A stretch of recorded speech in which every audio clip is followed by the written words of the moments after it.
Dewi Persik maklumi kenakalan calon suaminya di masa lalu. Dewi Persik membeberkan hal yang membuatnya memilih memaklumi kenakalan calon suaminya, Ruli, di masa lalu. Dewi Persik pilih melihat upaya duda anak dua itu untuk meminangnya, alih-alih menghakimi masa lalunya.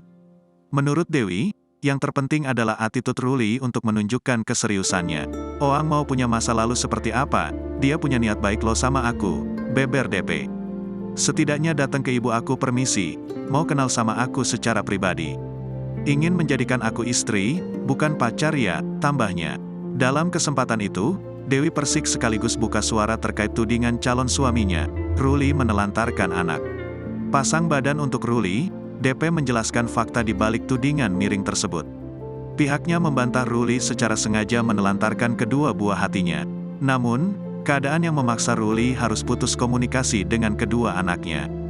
Dia harus dijauhkan dengan anaknya. Ketemu dengan anaknya pun susah. Komunikasi dengan anaknya pun susah, bela DP.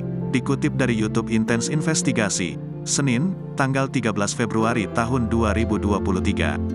Ia mengungkapkan, mantan istri Ruli lah yang menutup akses komunikasi bapak dan anak itu. Jadi itu bukan menelantarkan. Kalau menelantarkan itu dia beda dengan anak yang ditutup komunikasi oleh mantannya, sambungnya.